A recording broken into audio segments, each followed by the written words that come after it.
আকাশবাণী খবর পড়ছি সৃজিত মুখোপাধ্যায়। প্রথমেই বিশেষ বিশেষ খবর।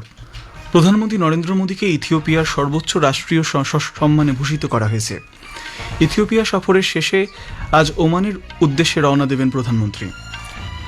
রাষ্ট্রপতি দ্রৌপদী মুর্মু আজ তামিলনাড়ুর ভেলোরে যাবেন। সেখানে তিনি শ্রীপুরাম স্বর্ণ মন্দিরে দর্শন ও আরতি করবেন। দিল্লি সরকার জাতীয় রাজধানীতে বায়ু দূষণের সমস্যা মোকাবিলায় কঠোর পদক্ষেপ নিয়েছে। বিকশিত ভারত রোজগার ও আজীবিকা মিশন গ্রামীণ বিল গতকাল লোকসভায় পেশ করা হয়েছে। বিদেশমন্ত্রী ডক্টর এস জয়শঙ্কর সিডনির বন্ডি বিচে জঙ্গি হামলার প্রাণহানির ঘটনায় শোক প্রকাশ করেছেন। টি-20 ক্রিকেট সিরিজের চতুর্থ ম্যাচে আজ লখনৌয়ে ভারত দক্ষিণ আফ্রিকার মুখোমুখি হবে। আসছি বিস্তারিত খবরে। ভারত ও ইথিওপিয়ার মধ্যে দ্বিপাক্ষিক সম্পর্কের অগ্রগতির ক্ষেত্রে দূরদর্শিতা ও নেতৃত্বদানের অনন্য ভূমিকাকে স্বীকৃতি দিতে প্রধানমন্ত্রী নরেন্দ্র মোদীকে ইথিওপিয়ার সর্বোচ্চ রাষ্ট্রীয় সম্মান গ্রেট অনার নেশন অফ ইথিওপিয়ায় ভূষিত করেছেন ইথিওপিয়ার প্রধানমন্ত্রী ডক্টর আবিই আহমেদ আলী। প্রধানমন্ত্রী এই সম্মান দেশের 140 কোটি জনগণ এবং ভারত ও ইথিওপিয়ার মৈত্রীর প্রতি উৎসর্গ করেছেন। সম্মান প্রদানের জন্য তিনি ইথিওপিয়ার প্রধানমন্ত্রী এবং সে দেশের জনগণের প্রতি আন্তরিক কৃতজ্ঞতা প্রকাশ করেছেন। यह सम्मान उन अनगिनत भारतीयों का है जिन्होंने हमारी साझेदारी को आकार दिया। 1896 के संघर्ष में सहयोग देने वाले गुजराती व्यापारी हो, इथोपियन मुक्ति के लिए लड़ने वाले भारतीय सैनिक हो या शिक्षा और निवेश के माध्यम से भविष्य संवारने वाले भारतीय शिक्षक और उद्योगपति। ভারত ও ইথিওপিয়া তাদের দ্বিপাক্ষিক সম্পর্ককে শক্তিশালী করতে চেয়েছে। উভয় দেশ রাষ্ট্রসংঘের শান্তিরক্ষা কর্মসূচি, শুল্ক সংক্রান্ত বিষয়ে পারস্পরিক প্রশাসনিক সহযোগিতা সহ ইথিওপিয়ার বিদেশ মন্ত্রকে একটি ডেটা সেন্টার স্থাপন নিয়ে 3টি সমঝোতা স্মারকও স্বাক্ষর করেছে। গতকাল সন্ধ্যায় ইথিওপিয়ার রাজধানী আদ্দিস আবাবায় পৌঁছানোর পর প্রধানমন্ত্রী নরেন্দ্র মোদী সে দেশের প্রধানমন্ত্রী ডক্টর আবিই আহমেদ আলীর সঙ্গে বৈঠক করেন। প্রধানমন্ত্রী নরেন্দ্র মোদী বলেন, এই সফর ভারত ইথিওপিয়া সম্পর্ককে নতুন শক্তি, নতুন গতি এবং নতুন গভীরতা প্রদান করবে। তিনি সন্ত্রাসবাদের বিরুদ্ধে লড়াইয়ে ভারতকে সমর্থনের জন্য ইথিওপিয়ার প্রধানমন্ত্রীকে ধন্যবাদ জানান। তিনি পাহেলগাম সন্ত্রাসবাদী হামলার বিষয়ে সংহতি জানানোর জন্য সে দেশের প্রতি কৃতজ্ঞতা প্রকাশ করেন। हम भारत इथोपिया संबंधों को स्ट्रेटेजिक पार्टनरशिप उस स्तर पर ले जा रहे हैं। ये कदम हमारे संबंधों को नई ऊर्जा, नई गति और नई गहराई प्रदान करेगा। हमें हमारे सहयोग के प्रमुख आयामों जैसे economy, innovation, technology, defence, health, capacity building और मल्टीलेटरल कोऑपरेशन पर विचार विमर्श करने का मौका मिला। ভারত সহ বিশ্বের বহু দেশ আফ্রিকায় তাদের কৌশলগত বিনিয়োগ আরও বাড়াচ্ছে বলে ইথিওপিয়ার ভারতের রাষ্ট্রদূত অনিল কুমার রায় মন্তব্য করেছেন। আকাশবাণীর সঙ্গে একান্ত সাক্ষাৎকারে তিনি বলেন, ভারত আফ্রিকার দেশগুলির সঙ্গে বিভিন্নভাবে সম্পর্ক মজবুত করে তুলেছে। তিনি বিশেষ করে আফ্রিকার দেশগুলিতে ভারতের চালু করা আফ্রিকা নেটওয়ার্ক এবং চিকিৎসা পরিষেবার কথা উল্লেখ করেন। জর্ডান ও ইথিওপিয়া সফর শেষে প্রধানমন্ত্রী নরেন্দ্র মোদী তাঁর 3 দেশ সফরের শেষ পর্যায়ে আজ ওমানে পৌঁছবেন। ওমানের রাষ্ট্রপ্রধান সুলতান হাইথাম বিন তারিকের আমন্ত্রণে প্রধানমন্ত্রী সেদেশ সফর করবেন। তার সঙ্গে একটি উচ্চ পর্যায়ের প্রতিনিধি দল থাকবে। ভারত ওমান কূটনৈতিক সম্পর্কের 70তম বার্ষিকীতে প্রধানমন্ত্রীর এই সফর যথেষ্ট তাৎপর্যপূর্ণ। এই সফরকালে বেশ কয়েকটি চুক্তি স্বাক্ষরিত হওয়ার কথা রয়েছে, যা প্রায় চূড়ান্ত পর্যায়ে রয়েছে। তার 2 দিনের সফরে প্রধানমন্ত্রী ওমানের সুলতানের সঙ্গে পারস্পরিক স্বার্থ সংক্রান্ত আঞ্চলিক ও আন্তর্জাতিক বিষয় নিয়েও মতবিনিময় করবেন। রাষ্ট্রপতি দ্রৌপদী মুর্মু আজ তামিলনাড়ুর ভেলোর সফর করবেন। তিনি শ্রীপুরাম স্বর্ণ মন্দিরে দর্শন ও আরতি করবেন। রাষ্ট্রপতির মন্দির প্রাঙ্গণে একটি ধ্যানমণ্ডপ উদ্বোধন করার পাশাপাশি এটি বৃক্ষরোপণ করবেন। তামিলনাড়ুর রাজ্যপাল আর.এন. রবি এবং কেন্দ্রীয় তথ্য ও সম্প্রচার প্রতিমন্ত্রী ডক্টর এল মুরুগান ভেলোরে রাষ্ট্রপতিকে স্বাগত জানাবেন। শ্রম ও কর্মসংস্থান মন্ত্রী ডক্টর মনসুখ মান্ডাভিয়া বলেছেন, দেশে সম্প্রতি কার্যকর হওয়া নতুন 4টি শ্রমকোড শ্রমিক ও কর্মচারীদের জীবনে ইতিবাচক পরিবর্তন আনতে চলেছে। নতুন দিল্লিতে গতকাল শ্রম ও কর্মসংস্থান শীর্ষ সম্মেলন 2025-এ ভাষণ দিতে গিয়ে শ্রী মান্ডাভিয়া পূর্বতন শ্রম আইনকে একপেশে বলে চিহ্নিত করে বলেন, এই আইন কখনোই শ্রমিকদের কল্যাণ সূচিত করেনি।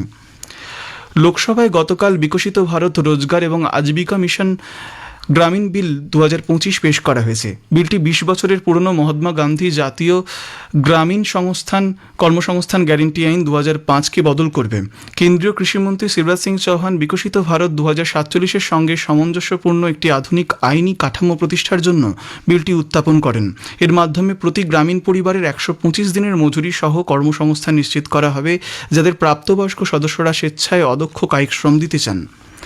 বিজেপির জাতীয় কার্যনির্বাহী সভাপতি নীতিন নবীন গতকাল জাতীয় রাজধানী কেন্দ্রীয় মন্ত্রী ও দলের বরিষ্ঠ নেতাদের সঙ্গে সাক্ষাৎ করেছেন। তিনি দলের প্রবীণ নেতা লালকৃষ্ণ আডবাণী, কেন্দ্রীয় মন্ত্রী অমিত শাহ, নীতিন গডকরি এবং ভূপেন্দ্র যাদবের সঙ্গে দেখা করেন। লোকসভায় গতকাল রিপিলিং অ্যান্ড অ্যামেন্ডিং বিল বাতিল ও সংশোধনী 2025 পাশ হয়েছে। এই বিলে পুরনো কিছু আইন বাতিল এবং বেশ কয়েকটি আইনে সংশোধন করা হয়েছে।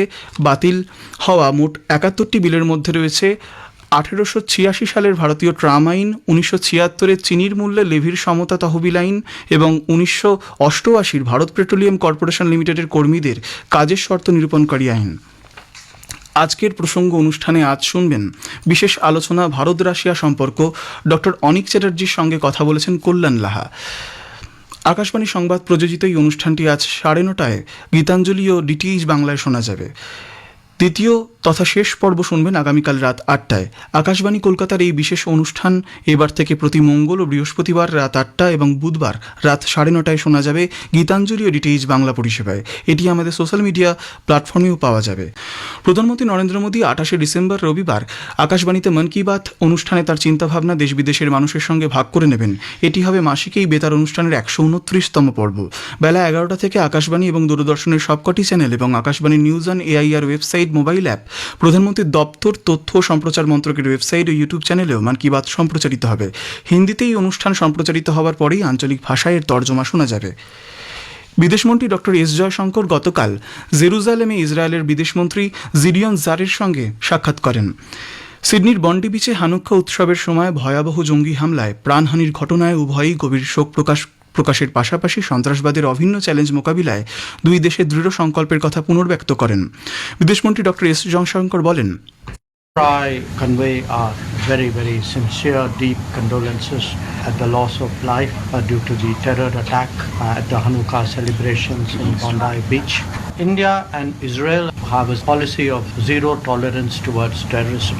We appreciate your consistent support to our fight against terrorism in all its forms and manifestations. India supports the Gaza peace plan and hopes that it would lead to a lasting and durable solution. জিডিয়ন স্যারের সঙ্গে আলাপচারিতার পর সামাজিক মাধ্যমের এক বার্তায় doctor Jaishankar বলেন, তারা ভারত ও ইসরায়েলের কৌশলগত অংশীদারিত্ব বিভিন্ন ক্ষেত্রে আরও সম্প্রসারিত করার বিষয়ে ফলপ্রসূ আলোচনা করেছেন। বিভিন্ন আঞ্চলিক ক্ষেত্রের উন্নয়ন সহ গাজা চুক্তি বাস্তবায়ন এবং দীর্ঘমেয়াদী ও সুস্থায়ী সমাধানের লক্ষ্যে মতবিনিময় করেছেন উভয় নেতা। দিল্লি সরকার জাতীয় রাজধানীতে বায়ু দূষণের সমস্যা মোকাবিলায় কঠোর পদক্ষেপ নিয়েছে। সাংবাদিক সম্মেলনে ভাষণ দিতে গিয়ে দিল্লির পরিবেশ মন্ত্রী মনজিন্দর সিং সিরসা বলেছেন, আগামীকাল থেকে পেট্রোল পাম্পে সঠিক দূষণ নিয়ন্ত্রণ শংসাপত্র পিইউসি ছাড়া কোনো গাড়িকে পেট্রোল দেওয়া হবে না। তিনি আরও বলেন, দিল্লিতে নির্মাণ সামগ্রী বহনকারী ট্রাকের ওপর সম্পূর্ণ নিষেধাজ্ঞা জারি করা হবে। এছাড়াও আগামীকাল থেকে BS6 ক্যাটাগরির নিচের মডেলের দিল্লির বাইরের কোনো ব্যক্তিগত গাড়িকেও রাজধানীতে প্রবেশ করতে দেওয়া হবে না। মার্কিন রাষ্ট্রপতি ডোনাল্ড ট্রাম্প ভারত ও ভারতের প্রধানমন্ত্রী নরেন্দ্র মোদীর প্রশংসা করেছেন। ভারতে অবস্থিত মার্কিন দূতাবাসের পক্ষ থেকে ট্রাম্পের এই বার্তা জানানো হয়েছে। মার্কিন রাষ্ট্রপতি সমাজ মাধ্যমের একটি পোস্টে মার্কিন দূতাবাস রাষ্ট্রপতির বক্তব্য ব্যক্ত করে জানায়, ভারত বিশ্বের অন্যতম প্রাচীন সভ্যতা। ইন্দো প্রশান্ত মহাসাগরীয় অঞ্চলে ভারত আমেরিকার কৌশলগত অংশীদার। মার্কিন যুক্তরাষ্ট্র আরও 5টি দেশের প্রতি আমেরিকা ভ্রমণে নিষেধাজ্ঞা জারি করেছে। এর পাশাপাশি অন্যান্য দেশগুলির উপর নতুন বিধিনিষেধ আরোপ করেছে। নিষিদ্ধ দেশগুলোর তালিকায় যুক্ত হয়েছে বুর্কিনা ফাসো, মালি, নাইজার, দক্ষিণ সুদান এবং সিরিয়া। ট্রাম্প প্রশাসন আরও 15টি দেশের জন্য আংশিক বিধিনিষেধ আরোপ করেছে। এছাড়াও প্যালেস্তাইনি নথিধারী সকল ব্যক্তিদের জন্য ভ্রমণ সম্পূর্ণরূপে নিষিদ্ধ করা হয়েছে। টি-20 ক্রিকেট সিরিজের চতুর্থ ম্যাচে ভারত আজ দক্ষিণ আফ্রিকার মুখোমুখি হবে। লখনৌয়ের একানা ক্রিকেট স্টেডিয়ামে খেলা শুরু হবে সন্ধ্যা 7টায়। শেষ করার আগে খবরের বিশেষ কিছু অংশ আর একবার। প্রধানমন্ত্রী নরেন্দ্র মোদীকে ইথিওপিয়ার সর্বোচ্চ রাষ্ট্রীয় সম্মানে ভূষিত করা হয়েছে। রাষ্ট্রপতি দ্রৌপদী মুর্মু আজ তামিলনাড়ুর ভেলোরে যাবেন।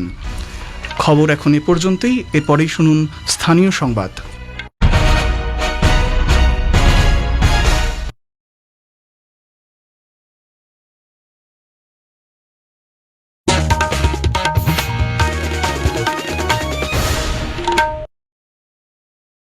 আকাশবাণী কলকাতা স্থানীয় সংবাদ পড়ছি নমামি বসু রুদ্র। প্রথমে বিশেষ খবর। খসড়া ভোটার তালিকা থেকে বাদ পড়া ব্যক্তিদের ভয় পাওয়ার কোনো কারণ নেই বলে মুখ্য নির্বাচনী আধিকারিক মনোজ কুমার আগরওয়াল আশ্বস্ত করেছেন। 1,36,00,000 ভোটারকে ডাকা হতে পারে শুনানিতে। যুব ভারতীদের লিওনেল মেসিকে ঘিরে বিশৃঙ্খলার প্রেক্ষিতে ক্রীড়ামন্ত্রী অরূপ বিশ্বাসের ইস্তফা এবং রাজ্য পুলিশের ডিজি রাজীব কুমার ও বিধাননগরের সিপি মুকেশ কুমারের শোকজকে নির্বাচনের আগে মুখ বাঁচানোর চেষ্টা বলে সমালোচনা করেছেন বিরোধীরা। লোকসভায় পেশ হওয়া ভিবিজি রামজি বিল 2025-এর মাধ্যমে গ্রামীণ কর্মনিশ্চয়তা আরও সুরক্ষিত করার প্রস্তাব দিয়েছে কেন্দ্রীয় সরকার। রোজভ্যালির টাকা ফেরত নিয়ে যে আর্থিক অনিয়ম হয়েছে সে সংক্রান্ত তদন্ত সিরিয়াস ফ্রড ইনভেস্টিগেশন অফিসকেই করতে হবে বলে কলকাতা হাইকোর্ট নির্দেশ দিয়েছে। পার্ক স্ট্রিটে ক্রিসমাস কার্নিভাল শুরু হচ্ছে আগামীকাল। আসছে বিস্তারিত খবরে। ভোটার তালিকায় বিশেষ নিবিড় সংশোধনী প্রক্রিয়ার দ্বিতীয় পর্বে রাজ্যে প্রায় 1,36,00,000 ভোটারকে প্রাথমিকভাবে শুনানিতে ডাকা হতে পারে বলে নির্বাচন কমিশন জানিয়েছে। তবে যাচাইয়ের সময় একাধিকবার নাম থাকা বা ডুপ্লিকেট এন্ট্রি বাদ দেওয়া হলে এই সংখ্যা কিছুটা কমতে পারে বলে রাজ্যের মুখ্য নির্বাচনী আধিকারিক মনোজ কুমার আগরওয়াল গতকাল এক সাংবাদিক বৈঠকে জানান। তিনি বলেন, শুনানিতে ডাক পেলেও ভয় পাওয়ার কোনো কারণ নেই। जो भी एलिजिबल वोटर है वो वोटर लिस्ट में रहेगा, इनएलिजिबल है वो चला जाएगा। किसी को हियरिंग नोटिस मिल रहा है, कोई डरने की बात नहीं है इसमें। ये कोई आपका नहीं है कि आपका कोर्ट ने समन कर लिया, आपका वारंट केस है या कुछ हो गया। ये तो एडमिनिस्ट्रेटिव हियरिंग है। आप डॉक्यूमेंट लेके जाइए, आपको हेल्प करेगा हियरिंग में, और हियरिंग में अगर आपका केस रिजेक्ट होता है तो आपको एक ऑर्डर मिलेगा और आप देख लेंगे हियरिंग जो रिजेक्शन हुआ है ठीक हुआ है नहीं हुआ है। नहीं हुआ है तो आप अपील कर सकते हैं। প্রাথমিকভাবে খসড়া তালিকা থেকে বাদ পড়েছে 58 লক্ষেরও বেশি নাম। আনম্যাপড অর্থাৎ 2002 সালের ভোটার তালিকার সঙ্গে কোনো সংযোগ নেই এমন ভোটারের সংখ্যা 30 লক্ষ। কী কারণে নাম বাদ দেওয়া হয়েছে তার কারণও উল্লেখ করা হয়েছে তালিকায়। খসড়া তালিকা প্রকাশ হবার সপ্তাহখানেকের মধ্যে শুনানি পর্ব শুরু হতে পারে বলে মুখ্য নির্বাচনী আধিকারিক জানান। একটি প্রতিবেদন। খসড়া ভোটার তালিকা প্রকাশ হওয়ার সঙ্গে সঙ্গেই তালিকায় নাম না থাকা ভোটারদের মধ্যে ছড়িয়ে পড়েছে আশঙ্কা আর জল্পনা। তবে তালিকায় নাম না থাকলেও আশঙ্কার কোনো কারণ নেই বলে স্পষ্টভাবে জানিয়ে দিয়েছে নির্বাচন কমিশন। মুখ্য নির্বাচনী আধিকারিক জানিয়েছেন, সকলকেই সব রকমভাবে সহায়তা করবে কমিশন। শুনানির জন্য ডাকা হলেও কেউ উপস্থিত হতে না পারলে তার যদি প্রকৃত কারণ থাকে তা অবশ্যই বিবেচনা করা হবে।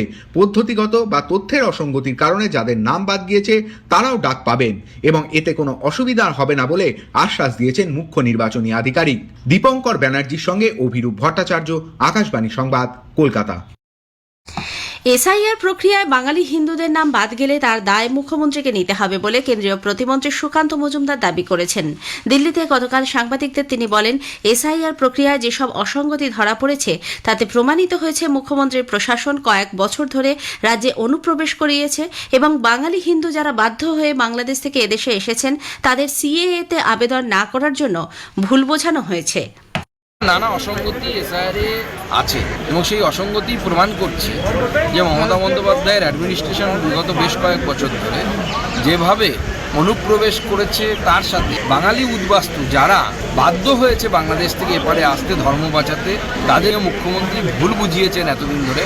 বলেছেন আপনারা তো নাগরিক, আপনাদের চিন্তার কোনো কারণ নেই, আপনারা সিএতে ফর্ম ফিল আপ করবেন। এখন যদি কারো নাম এসআইআর থেকে বাদ যায় এর দায়টা কি মুখ্যমন্ত্রী নেবেন? এদিকে কলকাতায় নির্বাচনে তৃণমূল কংগ্রেসের সাফল্যের পিছনে ভুয়ো ভোটারের বড় অবদান আছে বলে মন্তব্য করেছেন বিরোধী দলনেতা শুভেন্দু অধিকারী। কলকাতাতে যে তৃণমূলের সাফল্য এর পিছনে ভুয়া ভোটারদের একটা বড় অবদান। ইলেকশন কমিশন আগামী 1 মাস ধরে অনেকগুলো পদ্ধতি নিয়েছে, কিন্তু ইনিশিয়ালি 58 লক্ষের বেশি ভোটার নাম বাদ যাওয়া যারা 2024-এ ছিলেন এবং 2024-এর ভোটে তৃণমূলের সঙ্গে বিজেপির ডিফারেন্স মাত্র 21 লক্ষ। 58 লক্ষ ভোট বাদ দেওয়ার মধ্য দিয়ে প্রমাণ হয়েছে যে ভারতীয় জনতা পার্টির সঙ্গে ওদের কোনো ডিফারেন্স এই মুহূর্তে নেই। যুবভারতী ক্রীড়াঙ্গনের লিওনেল মেসির অনুষ্ঠানে বিশৃঙ্খলার ঘটনায় রাজ্যের ক্রীড়ামন্ত্রী অরূপ বিশ্বাস পদত্যাগ করেছেন। নিরপেক্ষ তদন্তের স্বার্থেই তিনি ইস্তফা দিচ্ছেন বলে জানিয়ে গতকাল মুখ্যমন্ত্রী মমতা ব্যানার্জিকে চিঠি পাঠালে তা গ্রহণ করেন মুখ্যমন্ত্রী। ক্রীড়া ও যুব কল্যাণ দপ্তর আপাতত মুখ্যমন্ত্রীই সামলাবেন। এদিকে যুবভারতীতে মেসির অনুষ্ঠানে বিশৃঙ্খলার ঘটনার তদন্তে সরকার গঠিত কমিটির প্রাথমিক সুপারিশের ভিত্তিতে রাজ্য পুলিশের ডিজি রাজীব কুমার এবং বিধাননগরের পুলিশ কমিশনার মুকেশ কুমারকে কারণ দর্শানোর নোটিশ পাঠানো হয়েছে। নবান্নে মুখ্য সচিব মনোজ পান্থের দপ্তর থেকে জারি করা এক বিবৃতিতে 24 ঘন্টার মধ্যে উত্তর দিতে বলা হয়েছে। পাশাপাশি বিধাননগর পুলিশের ডেপুটি কমিশনার অনিশ সরকারের বিরুদ্ধে বিভাগীয় তদন্তের নির্দেশ দেওয়া হয়েছে। তদন্ত শেষ না হওয়া পর্যন্ত তিনি সাসপেন্ড থাকবেন। একই সঙ্গে শোকজ নোটিশ পাঠানো হয়েছে ক্রীড়া ও যুব বিষয়ক দপ্তরের প্রিন্সিপাল সেক্রেটারি রাজেশ কুমার সিংহকে। অপসারিত হয়েছেন যুব ভারতী ক্রীড়াঙ্গনের সিইও দেবকুমার নন্দনও। এদিকে যুব ভারতীতে লিওনেল মেসিকে ঘিরে বিশৃঙ্খলার প্রেক্ষিতে রাজ্য সরকারের নেওয়া উদ্যোগ লোকসভা নির্বাচনের আগে মুখ বাঁচানোর চেষ্টা বলে বিরোধীরা সমালোচনা করেছেন। রাজ্যের ক্রীড়ামন্ত্রী অরূপ বিশ্বাসের পদত্যাগ সাজানো ঘটনা বলে কেন্দ্রীয় প্রতিমন্ত্রী সুকান্ত মজুমদার দাবি করেন। দিল্লিতে গতকাল সাংবাদিকদের প্রশ্নের উত্তরে তিনি বলেন, হাতে লেখা ওই চিঠিতে কারোর নাম নেই। তাছাড়া শুধুমাত্র পদ থেকে অব্যাহতি চাইলেই হবে না, রাজ্যের সম্মান যারা ভুলুণ্ঠিত করেছে তাদের গ্রেপ্তার করা প্রয়োজন। বিরোধী দলনেতা শুভেন্দু অধিকারী আসানসোলে এক সাংবাদিক সম্মেলনে বলেন, রাজ্য সরকার এবং পুলিশের ব্যর্থতার কারণে খেলার মাঠেও রাজনীতি প্রবেশ করেছে। যুব ভারতী ক্রীড়াঙ্গনে মেসি কাণ্ডে মন্ত্রীদের পাপের বোঝা পুলিশকে বহন করতে হচ্ছে বলে কটাক্ষ করেছেন প্রদেশ কংগ্রেস সভাপতি শুভঙ্কর সরকার। এদিকে যুব ভারতী ক্রীড়াঙ্গনে ভাঙচুরের ঘটনায় পুলিশ বাইপাস এলাকার ধাবা থেকে রূপক মণ্ডল নামে আরও এক ব্যক্তিকে গ্রেপ্তার করে। এই নিয়ে ওই ঘটনায় মোট 6 জনকে গ্রেপ্তার করা হলো। আজই তাকে আদালতে তোলা হবে। লোকসভায় পেশ হওয়া বিকশিত ভারত গ্যারেন্টি ফর রোজগার অ্যান্ড আজীবিকা মিশন গ্রামীণ বা ভিভিজি রামজি বিল 2025-এ গ্রামীণ পরিবারগুলির জন্য কর্মসংস্থানের মাধ্যমে বার্ষিক 125 দিনের মজুরি দেওয়ার একটি বিধিবদ্ধ নিশ্চয়তা প্রস্তাব করা হয়েছে। কেন্দ্রীয় গ্রামোন্নয়ন এবং কৃষি ও কৃষক কল্যাণ মন্ত্রী শিবরাজ সিং চৌহান সভায় বিলটি পেশ করে বলেন, মহাত্মা গান্ধীর আত্মনির্ভর ভারত এবং বিকশিত গ্রাম সম্প্রদায়ের চিন্তাভাবনার সঙ্গে সামঞ্জস্য রেখেই বর্তমান সরকার দরিদ্রদের কল্যাণ ও গ্রামাঞ্চলের সার্বিক উন্নয়নে প্রতিশ্রুতিবদ্ধ। जहाँ तक मनरेगा का सवाल है, कांग्रेस तो यूपीए तो केवल मनरेगा लेके आई थी, लेकिन 2,13,220 करोड़ रुपया यूपीए की सरकार ने मनरेगा पर खर्च किए थे। हमने 8,53,810 करोड़ रुपया गरीबों के कल्याण के लिए खर्च किए।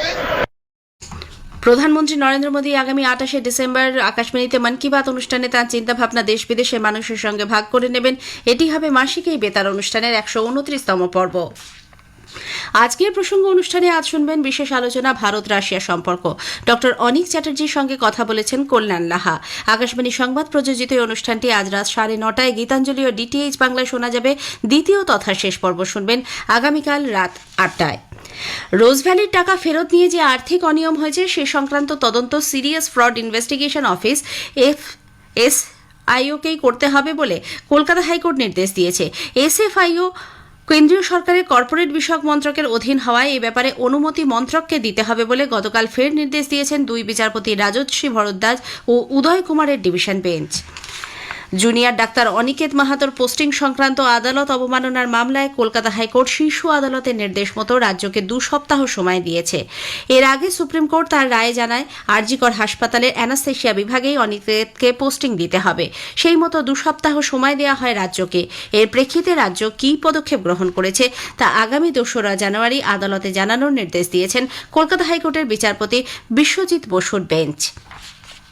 নিউটাউনে স্বর্ণ ব্যবসায়ী স্বপন কামিল্লা খুনের ঘটনায় আলিপুরদুয়ার রাজগঞ্জের বিডিও প্রশান্ত বর্মনের আগাম জামিন নিম্ন আদালত মঞ্জুর করায় ক্ষোভ প্রকাশ করেছে কলকাতা হাইকোর্ট। বিচারপতি তীর্থঙ্কর ঘোষ সমস্ত নথিপত্র থাকা সত্ত্বেও তা খতিয়ে না দেখে কিভাবে এই জামিন মঞ্জুর হলো তা নিয়ে প্রশ্ন তোলেন।